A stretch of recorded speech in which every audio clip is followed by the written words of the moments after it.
अस्सलाम वालेकुम। 2 दिन पहले DI खान में एक बहुत ही अफसोसनाक वाक़या हुआ है।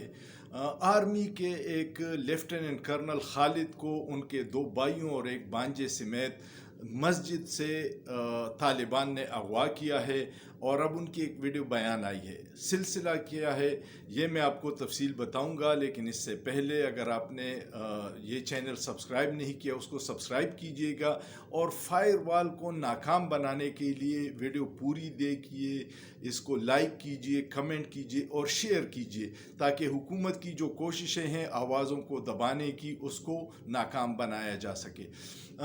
पाक फ़ौज ने दहशतगर्दी के ख़िलाफ़ बहुत कुर्बानियाँ दी हैं। ऑफिसर और जवान रोज़ाना शहीद हो रहे हैं।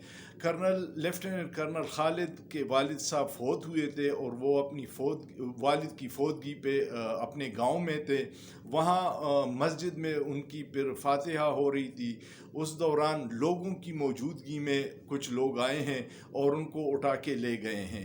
उनका जो दूसरा भाई है वो असिस्टेंट कमिश्नर है और एक भाई नादरा में कोई ऑफिसर है। फिर उनका एक दिन तो पता नहीं चल रहा था, फिर दूसरे दिन उनकी एक वीडियो बयान आई है कि हम एक महफूज इलाके में हैं और इनके मुतालिबात जो हैं हुकूमत को वो माननी चाहिए ताकि हमारी जान खलासी हो जाए और हम रिहा हो के आ जाएं। ये बहुत ही अफसोसनाक वाक़या है। इस लेवल के ऑफिसर्स भी अगर अगवा हो रहे हों तो आप अंदाज़ा लगाइएगा कि उन इलाकों में अमन व अमान की सूरत हाल क्या है। लेकिन इस अगवा के बाद इनकी फैमिली पे क्या गुजर रही होगी, उनके बच्चे, उनकी बीवी, उनके वालिदैन, बाकी रिश्तेदार कितने परेशान होंगे।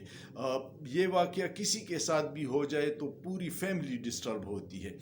अब इसका एक दूसरा पहलू है। दूसरा पहलू ये है कि पिछले 1.5-2 साल से यही कार्रवाइयाँ हमारी शहरों में हो रही हैं। सियासी लोगों को अगवा किया जाता है, फिर उनका एक वीडियो बयान आता है, फिर उनसे प्रेस कॉन्फ्रेंस करवाई जाती है।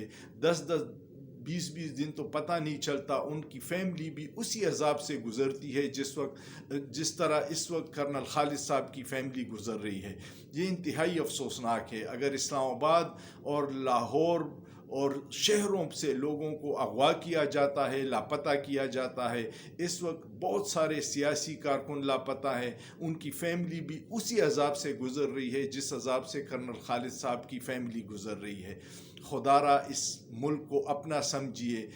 जो भी हम ये इक़दामात कर रहे हैं ये रियासत और अवाम के दरमियान रिश्ता कमज़ोर कर रही है। अवाम को अपना समझिए। आप सियासी मकासद के लिए लोगों पे जो कुछ हो रहा है उसका असर फिर हर तबके पे होता है और ये रास्ता भी उनको इसी तरह मालूम हुआ है कि अगर लोगों को अगवा किया जाए और उनसे वीडियो बयान लिए कि अपने मुतालिबात मनवाने का जो तरीका है ये शहरों से जो लोग अगवा हो रहे हैं, लापता हो रहे हैं, उन्हीं से सीखा होगा।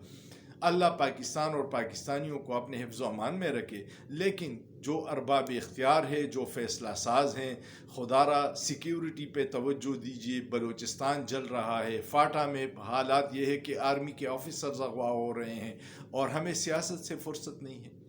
अल्लाह हमारे हाल पे रहम करे। सोचिए, सोचना जुर्म नहीं है।